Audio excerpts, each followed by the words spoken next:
আসসালামু আলাইকুম, কেমন আছেন সবাই? আশা করি সবাই ভালোই আছেন। এই তো গত ব্লগে শেয়ার করেছিলাম শ্বশুরবাড়িতে চলে এসেছি। আর সেদিন তো কোনো ব্লগ শেয়ার করতে পারিনি, এই তো পরের দিন। তো এই যে শাশুড়ির সাথে হাতে হাতে একটু কাজ করে দিচ্ছিলাম, তো এই যে মশলা বেটে দিচ্ছিলাম, এই তো ঝাল বাটছিলাম। আর তো অনেকই বৃষ্টি পড়ছে বাইরে, উঠানের অবস্থা খুবই খারাপ, সারা জায়গায় কাদা পানি।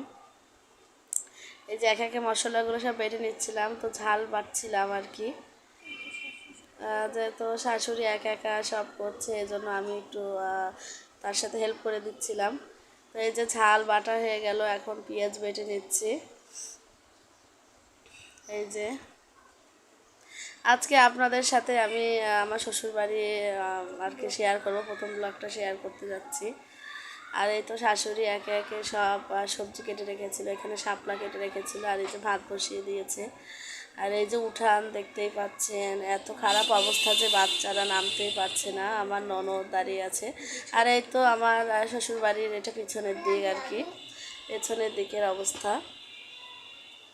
আর এই যে রান্নাঘর, এই যে এখানে চুলায় রান্না করে। তো গ্যাসও আছে, এরা গ্যাসে রান্না করে না, চুলায় রান্না করে। গ্রামের মানুষ চুলায় রান্না করে বেশি মজা পায়। এই যে গ্যাস, আর এই যে একে একে রান্না বসিয়ে দিচ্ছে। তো শাশুড়ি রান্না করছিল, আর আমি একটু ভিডিও করে করছিলাম। আর এই তো হাঁস এগুলা, তো হাঁস আর কি খাওয়ার জন্য ছোটাছুটি করছিল, কোথায় খাবার পায়। তো বাইরেও ভিডিও করছিলাম, ভিতরেও ভিডিও করছিলাম। আর এই তো আমার মেয়ে, ছেলে মেয়ে খুবই অসুস্থ হয়ে পড়েছিল ওখানে, যে নতুন পরিবেশ, এই জন্য আমি এই একটা ব্লগই শেয়ার করতে পেরেছি। আর আমি আবার খুলনায় চলে আসতে হলো আমার। এই তো শ্বশুরবাড়ি, এখানে শ্বশুর শাশুড়ি, ছোট ননদ থাকে, ননদটা ছোট আর কি, এই জন্য ঘরের অবস্থা এই। তো ভেবেছি আপনাদের সাথে সব গুছিয়ে একটু শেয়ার করব, তা আর হলো না। আর এই তো আমার রুমের এই অবস্থা, যতবার গুছাবো ছেলে ততবারই ঘর নোংরা করে দেবে। আর এই যে আমার ননদ, এই যে ঘরের এই এরকমই অবস্থা থাকে, ছোট মানুষ থাকলে আর কি, ছোটরা থাকলে ঘরে অবস্থা এই থাকে।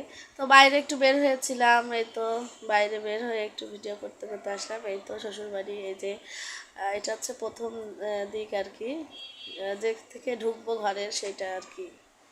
এই যে এই যে ঘরের সামনের দিকটা এরকম। এটা আপনাদের একটু ভিতরেও দেখাবো। এই যে যেহেতু কেউ থাকে না বাসায়, দুজন মানে একা থাকে, এই জন্য আর কি গুছিয়ে উঠতে পারে না, এই জন্য ঘরের এই অবস্থা। আর এটা তো রান্নাঘর, এই তো শাশুড়ি রান্না করছে, তো আমি তাড়াতাড়ি করে চলে আসলাম একটু ভিডিও করতে। তো শাশুড়ি কীভাবে রান্না করে আপনাদের সাথে একটু শেয়ার করব। আমার শাশুড়ি মা আর কি খুব সুন্দর রান্না করতে পারে। তো এই যে মাছ ভেজে নিচ্ছে, ভাবলাম আপনাদের সাথে রান্নাটা একটু শেয়ার করে দিই। এই যে একে একে মশলাগুলো দিয়ে দিল, পেঁয়াজ বাটা, রসুন বাটা, আর শুকনো মরিচ বাটা, আর কিছু কাঁচামরিচ, বরবটি, আলু দিয়ে মাছ রান্না করা হবে। এই তো মশলাটা ভালো করে কষিয়ে নিচ্ছি। চুলায় রান্নতে আমার ভালোই লাগে, আমি শ্বশুরবাড়ি গেলে চুলায় রান্না করি, আমার ভালো লাগে। এই যে হলুদের গুঁড়া, ঝালের এই লবণ দিয়ে দেবে। তো বাসায় যেহেতু আমি বাপের বাড়ি বেশি থাকা হয়, বাপের বাড়ি আমি গ্যাসে রান্না করি, তো চুলায় রান্না করতে আমার গ্যাসে থেকে ভালো লাগে। আর এই তো দুটো মুরগির বাচ্চা জবাই দিয়ে রেখে দিয়েছে, এটা আপা আসলে আর কি কেটে নেবে। এই যে মশলা কষানো হয়ে গেলে একটু পানি দিয়ে দিল, দিয়ে আবার মশলাটা ভালো করে কষিয়ে নিল। এই যে মশলাটা একটু পানি দিয়ে দিল আর কি, যাতে মশলা লেগে না যায়। মশলা কষানো হয়ে গেল, এখন বরবটি আলুগুলো দিয়ে দিল।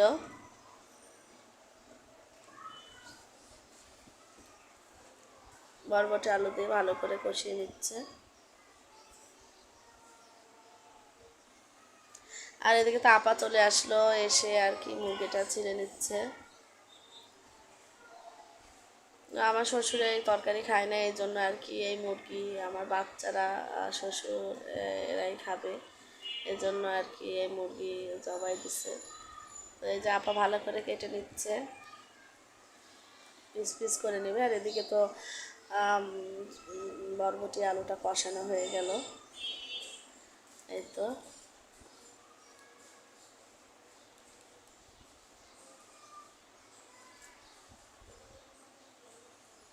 এই যে এখন ঝোলের পানি দিয়ে দিল।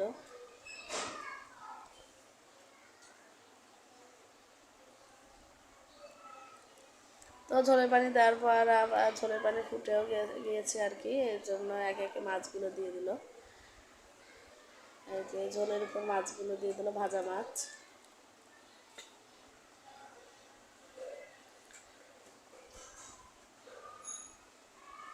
আমার শাশুড়ি হাতের রান্না অনেকই মজা আর কি, আমি খেয়েছি, আমি জানি অনেকই টেস্ট লাগে। আমার আমার মতো গ্রামের মানুষের অন্যরকম রান্না, আমরা আর এক রকম রান্না করি আর কি। তো ভালোই লাগে মাশাল্লাহ খেতে। আর এই তো মুরগিটা বেছে নিচ্ছে, পিস পিস করে নিল। এই যে মুরগির বাচ্চা এগুলা।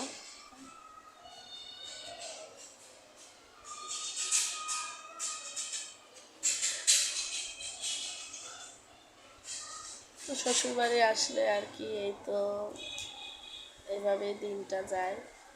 আর ঘরের তো এই অবস্থা। তো ঘরেও আসছিলাম, রান্নাঘরে আসছিলাম, দুই দিকে ভিডিও করছিলাম। এই যে বরবটিটা হয়ে গেছে প্রায়, বরবটিটা হয়ে গিয়েছে, এখন নামিয়ে নিচ্ছি। এই তো বরবটিটা নামিয়ে নিলাম।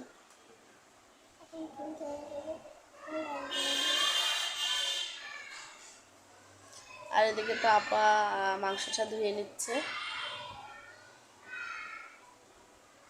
এই যে মাংসটা ধুয়ে নিচ্ছে।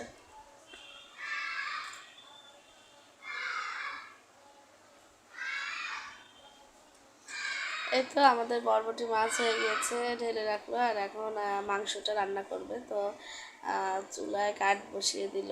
আর এই যে চুলা ধরানো অনেকই কষ্ট, ধরিয়ে দিলে আর কি আমি রান্না করতে পারি, কিন্তু ধরাতে আমার অনেকই কষ্ট হয়। এই জন্য আমি বেশিরভাগ একটু গ্যাসেই রান্না করি, কিন্তু চুলায় রাঁধতে ভালোই লাগে। এই যে প্রথমে চুলায় তেল দিয়ে দিল, দিয়ে এই যে একে একে মশলা, এই যে পেঁয়াজ বাটা দিয়ে দিল, দিয়ে একটু ভালো করে নাড়াচাড়া করে নিল। এটা লাল হবে আর কি, সে সময় মশলা, বাকি মশলাগুলো দিয়ে দেবো, আদা রসুন বাটা আর ঝাল বাটা। আর এই যে একে একে গরম মশলা তেজপাতাগুলো দিয়ে দিল।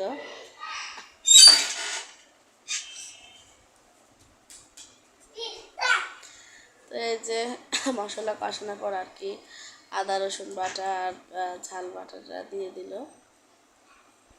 দিয়ে ভালো করে মশলা কষিয়ে নিচ্ছে।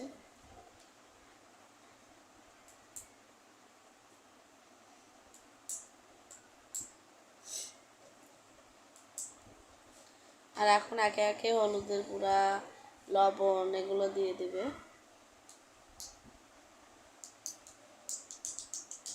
এই যে হলুদের গুঁড়া, লবণ দিয়ে ভালো করে আসলে মশলাটা কষিয়ে নেবে। মশলাটা কষানো হয়ে গেলে মাংসগুলো দিয়ে দিবে।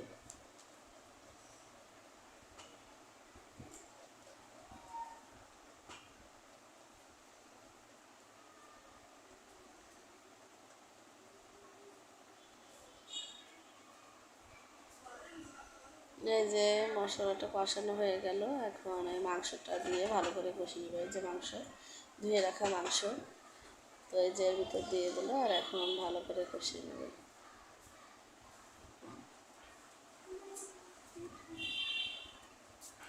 এই যে ভালো করে কষানো আর কি হয়ে গেল। এই যে মাংস দিয়ে তেল ছেড়ে দিয়েছে।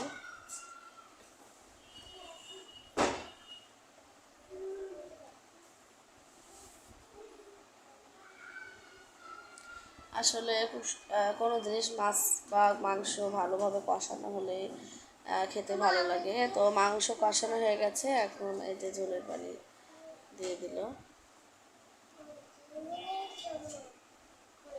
তো ওই মাংস সিদ্ধ হতে বেশি সময় লাগবে না, যেহেতু মুরগির বাচ্চা, বেশি সময় লাগবে না। আর এই যে ননদ একটু ঝালমুড়ি কিনে দিল, তাই খেলাম আমি আর ননদ, আর ভিডিও করছিলাম। তো এই যে মাংসটা হয়ে গিয়েছে,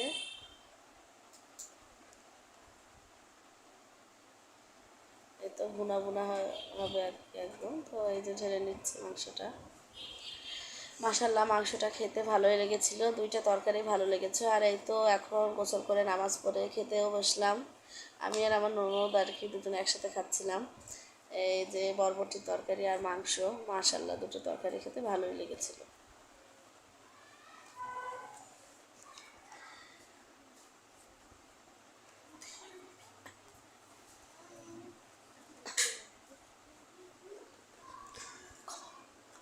এই যে খাওয়া দাওয়া চলছিল, আর এই তো এখন বিকেল, ঘুম দিয়েছিলাম ঘুমের থেকে উঠেই, ছেলে মেয়ে খেলছিল। আর এই যে বিকেলবেলা আর কি। তো এই যে এই পর্যন্ত এই ব্লগটা, আর আমাদের ব্লগটা ভালো লাগলে লাইক কমেন্ট শেয়ার করবেন, সাবস্ক্রাইব করে দেবেন। আর এই তো কিছু মোচা এনে রেখেছিল আমাদের ক্ষেতের, এই যে মোচাগুলো, এই যে। তো এই পর্যন্ত, কালকে হাজির হব নতুন একটি ব্লগ নিয়ে। ভালো থাকবেন সবাই, আল্লাহ হাফেজ।